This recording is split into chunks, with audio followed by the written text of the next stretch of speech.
Vox se queda solo en la Asamblea de Madrid defendiendo su propuesta para retirar la nacionalidad española adquirida a inmigrantes condenados de forma firme por pertenencia a organizaciones criminales. La iniciativa fue rechazada tras la abstención del PP y el voto en contra de la izquierda. La proposición no de ley impulsada por el partido de Santiago Abascal planteaba promover una modificación del Código Civil para incluir como causa de pérdida de la nacionalidad española adquirida y no la de origen las condenas firmes por delitos de pertenencia a organización criminal. La sesión dejó además una imagen llamativa, ya que solo 3 de los 11 diputados de Vox respaldaron inicialmente la propuesta debido a un error en la votación del resto del grupo parlamentario. El presidente de la Asamblea rechazó repetir la votación, por lo que el resultado quedó definitivamente válido. Bueno. Primero, a ver, señores de Vox, no se me equivoquen en una votación de su propia propuesta, que eso... Pero bueno, en fin, todo el mundo puede cometer errores. El caso es que Vox había presentado una proposición no de ley, es decir, algo que no tiene efectos jurídicos.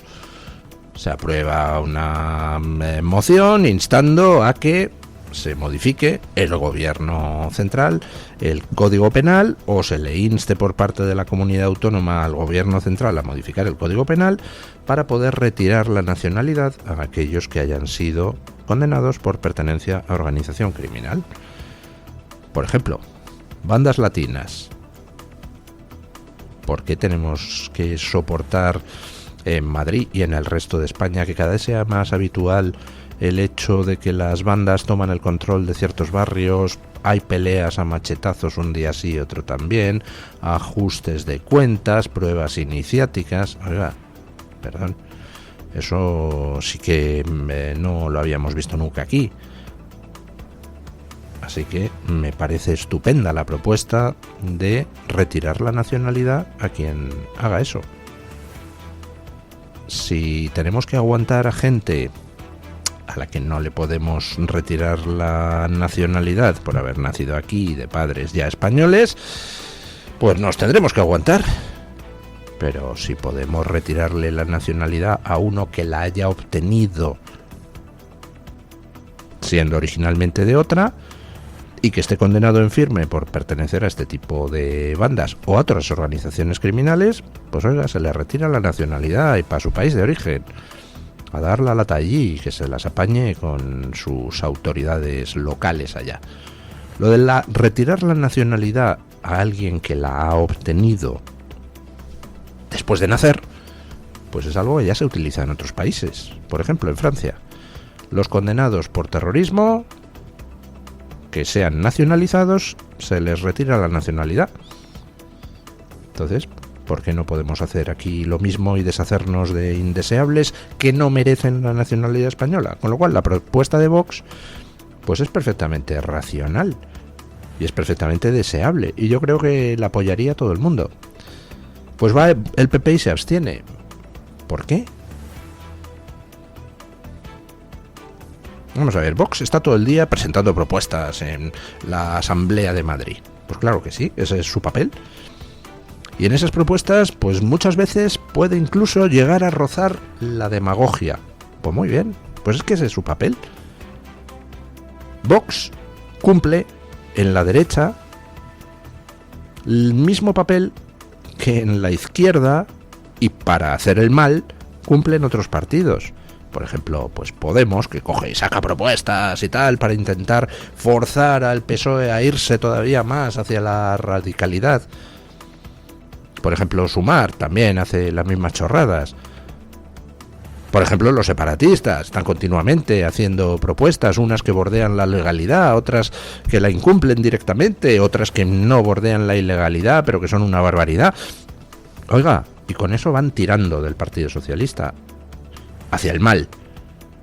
La misión de Vox, en el otro extremo del arco político, es exactamente la misma: tirar del PP, pero hacia el bien.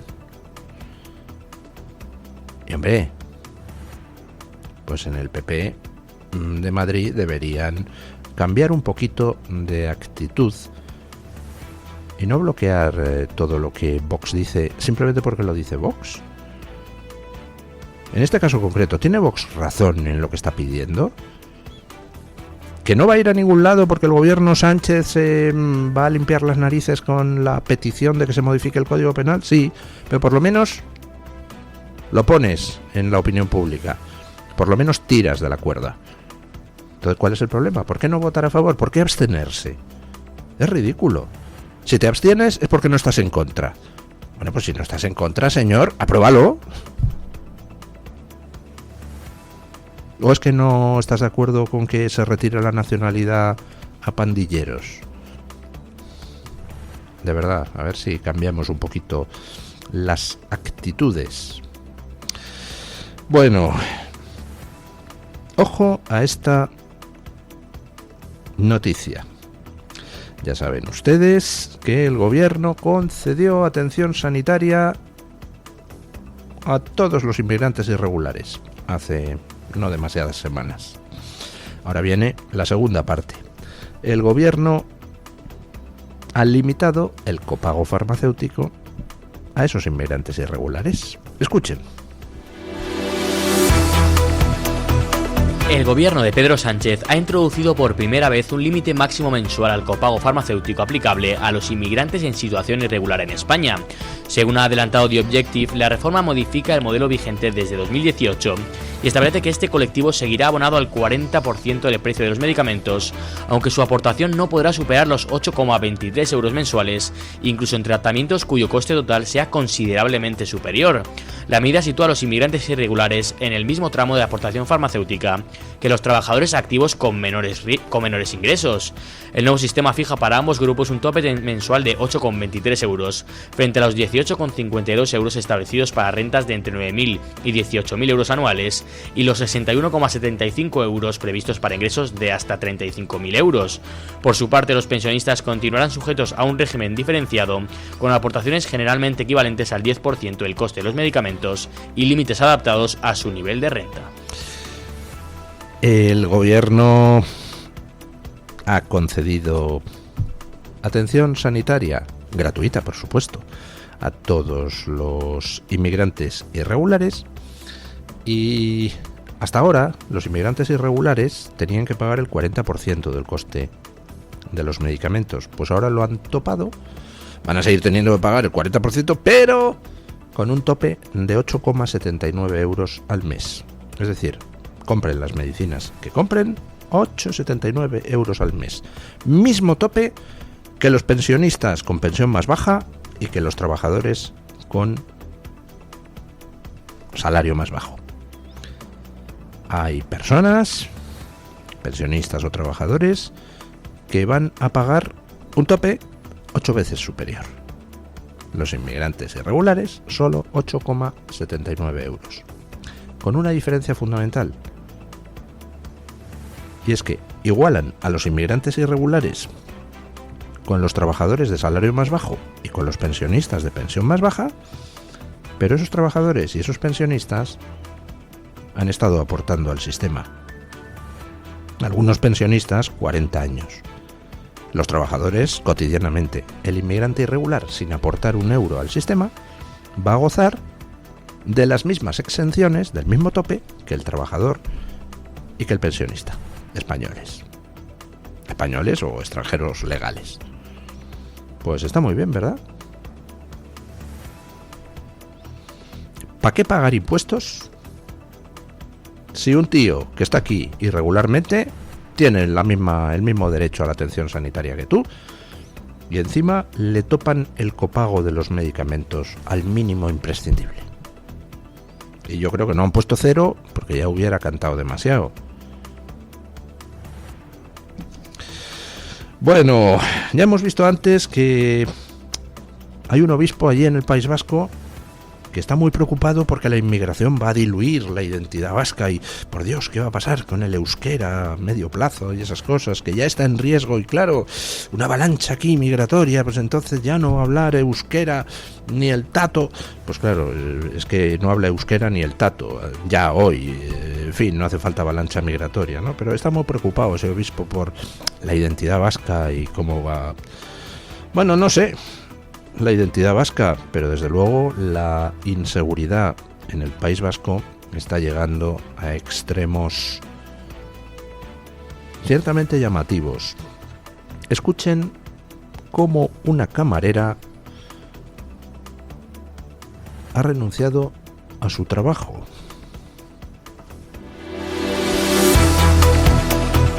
Una camarera ha abandonado su puesto de trabajo en Eibar, Guipúzcoa, tras sufrir un violento robo en el bar donde trabajaba, en el que, según denunció, fue amenazada por dos individuos de origen magrebí que le advirtieron de que podían arrojarle ácido si no obedecía. Según informa la Gaceta, el asalto tuvo lugar el pasado martes sobre las 8:30 de la mañana en un establecimiento de la calle San Agustín. Las imágenes del circuito de seguridad difundidas posteriormente en redes sociales muestran cómo uno de los asaltantes accede al interior de la barra y obliga a la trabajadora a agacharse para evitar que un cliente de la terraza viera lo que ocurría, mientras se llevaba el dinero de la caja registradora. El segundo implicado sustrajo varias cervezas antes de abandonar el local. Ambos fueron detenidos posteriormente por la Policía Autonómica Vasca tras verse implicados presuntamente en otro robo con violencia, aunque quedaron en libertad provisional después de pasar a disposición judicial. Ya están en libertad provisional unos inmigrantes irregulares que cogen y a una trabajadora la amenazan con echarle ácido a la cara, roban en el bar donde ella trabajaba y al final la camarera ha renunciado a seguir trabajando, pues porque teme por su seguridad. Es decir, yo no sé la nacionalidad de la camarera. Intuyo, por mera estadística y viendo quién trabaja en el ramo de la hostelería, que hay bastantes probabilidades de que sea una inmigrante legal que estaba allí en el bar trabajando.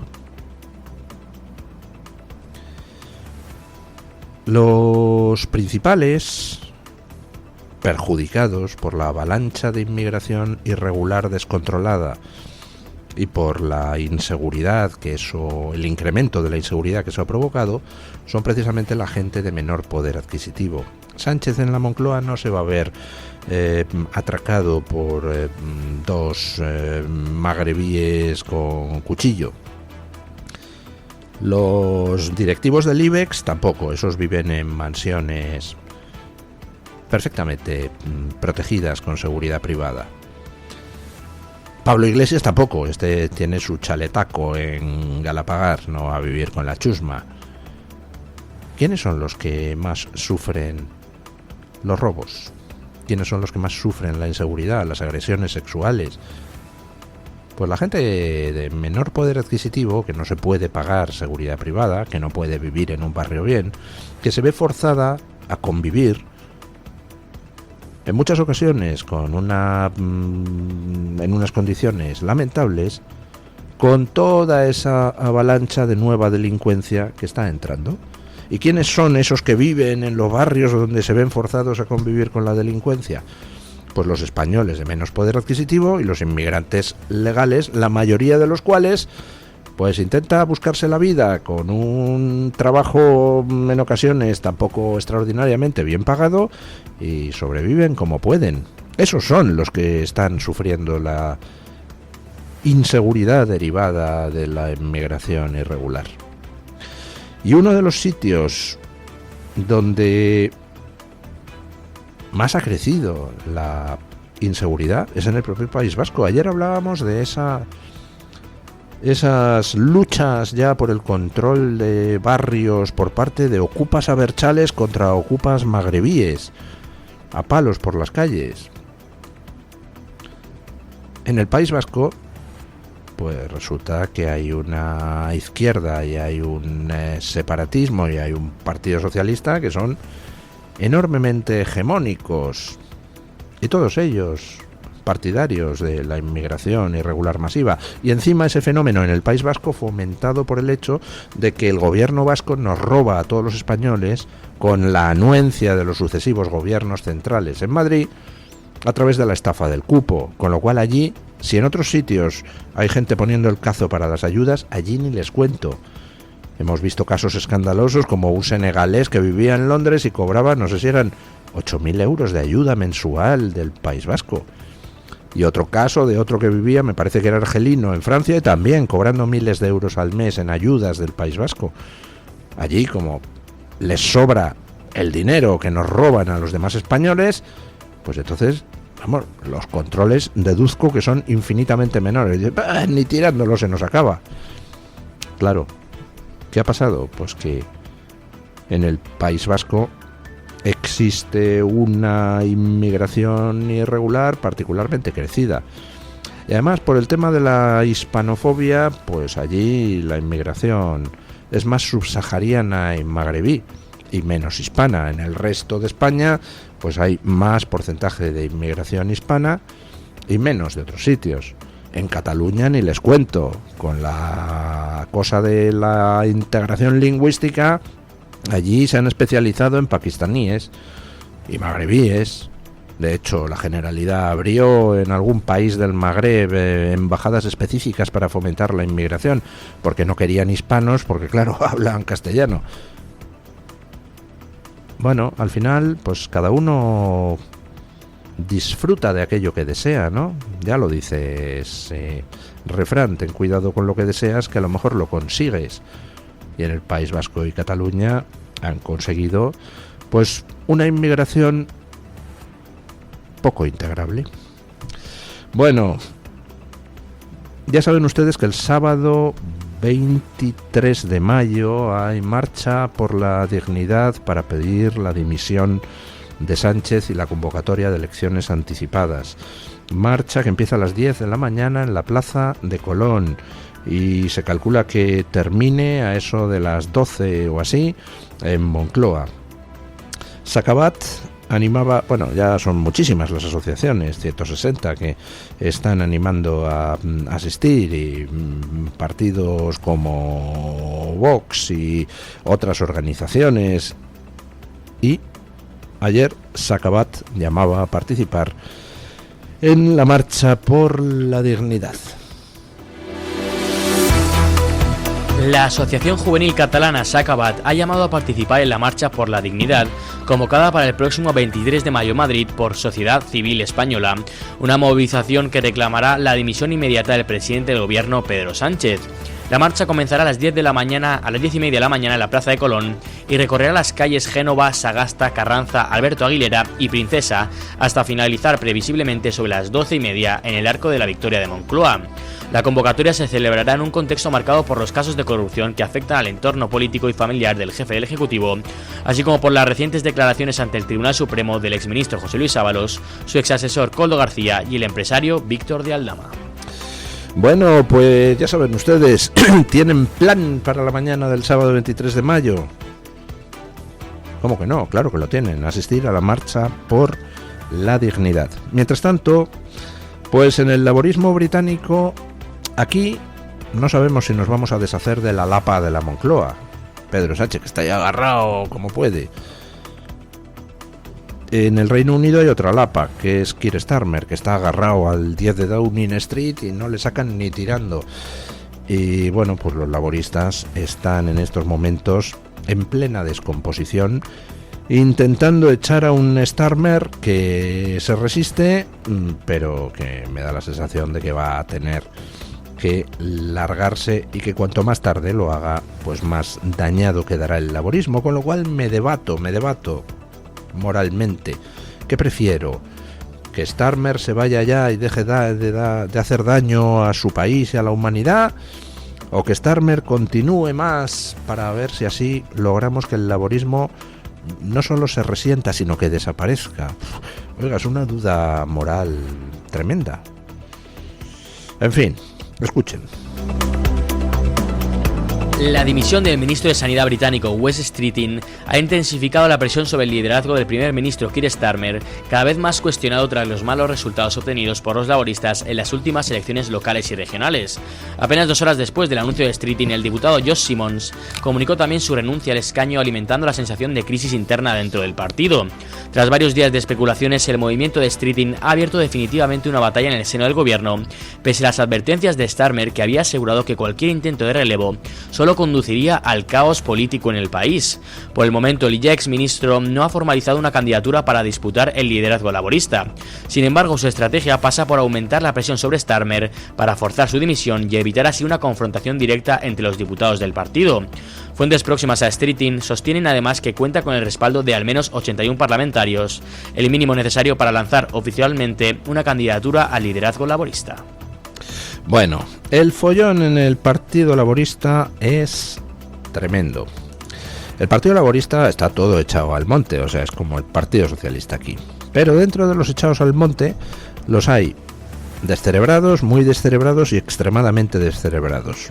Y en el lado de los simplemente descerebrados, pues está un tío que se llama Wes Streeting, que era hasta ayer el ministro de Sanidad de Keir Starmer, y que ayer dimitió para precisamente empezar a explorar la posibilidad de presentarse como candidato alternativo a Starmer dentro de una especie de procedimiento interno de moción de censura laborista. Los del otro extremo del laborismo, es decir, los extremadamente descerebrados, están enormemente preocupados por la posibilidad de que un simplemente descerebrado se haga con el partido. Y entonces pues andan, incluso entre los que quieren que Starmer se vaya, andan a bofetadas. Y a todo esto pues entra otro tío que resulta que es un poco el que se percibía desde siempre como el posible sustituto de Starmer, pero que había quedado fuera del Parlamento británico, entonces hace falta ser miembro del Parlamento británico, entonces se le ha ocurrido a otro laborista la ideaca de dimitir en su circunscripción para que se convoquen inmediatamente unas elecciones parciales para cubrir esa vacante. Y entonces así que este tío del laborismo que tiene que volver a entrar en el Parlamento para poder ser candidato contra Starmer, pues gane esa elección parcial, sea diputado y entonces ya pueda competir contra Starmer. Ideaca absolutamente demencial, porque según las últimas encuestas en esa circunscripción, si mañana hubiera elecciones, no gana el laborista, gana el partido Reform UK. Con lo cual dices, pero vamos a ver, ¿para qué va a dimitir este tío pensando que el otro entre en el Parlamento si las posibilidades de que el otro en el Parlamento son cero pelotero? Bueno, yo creo que ya están absolutamente desnortados. Y lo comprendo, porque tener un primer ministro ahí como Starmer, que es como Sánchez, resulta que le pillan habiendo puesto a un amigo de Epstein de embajador en Washington, saltándose todas las recomendaciones de los organismos de seguridad americanos. Le pillan al tío con todo ese dudoso proceder, ocultando las violaciones en manada de pakistaníes a niñas británicas. Le pillan al tío llevando al partido a desastres electorales. Y ahí sigue diciendo, el progresismo me necesita. Pues bueno, en fin, lo dicho, no sé si quiero que Starmer se vaya ya y deje de dañar a la raza humana, o si quiero que continúe para ver si con un poco de suerte el laborismo desaparece para los restos. Bueno, vamos con don Francisco Carrera para que nos cuente qué trae hoy la Gaceta en portada. Buenos días, don Francisco. Sí, ¿qué tal? Saludos, muy buenos días a los oyentes de Mañanas en Libertad. Vamos, como decís, a repasar algunas de las noticias que ya están disponibles en la portada de la Gaceta y vamos a comenzar con una noticia que nos lleva hasta Australia, donde el partido soberanista One Nation va a supera ya de hecho en las encuestas al laborismo, alcanza el 32% de los votos, convirtiéndose en la primera fuerza. Eso está ocurriendo en Australia, pero en nuestro país tenemos muchas más noticias, por ejemplo esta que nos lleva hasta Ceuta. La frontera dispara su actividad un 30%, superando los 11.000 viajeros en un solo día. Más datos de este viernes. En este caso nos vamos a ir hasta Eibar. Una camarera renuncia a su trabajo tras sufrir un robo violento y ser amenazada con ácido por dos inmigrantes magrebíes. Es una información de Unai Cano, que también firma esta otra noticia. El Partido Popular de Moreno Bonilla ha destinado más de 37 millones de euros a ONGs dedicadas a acoger inmigrantes ilegales. En un día como hoy, además, tenemos que hablarles de San Isidro, y Rafael Nieto firma un perfil sobre la figura del patrón de Madrid que alcanzó la santidad ayudando a los más necesitados. No se pierdan esta información de nuestro compañero. Como siempre, recomendarles nuestra sección de opinión y también la viñeta de la Iberosfera, que hoy viene con un tema polémico: la poligamia, que ya es rentable en España. Santi Orue da su particular visión sobre este asunto. Es todo, que tengan un muy feliz viernes y un gran fin de semana. Un saludo desde la redacción de La Gaceta. Gracias, don Francisco. Hacemos una brevísima pausa publicitaria y a las noticias de las 8.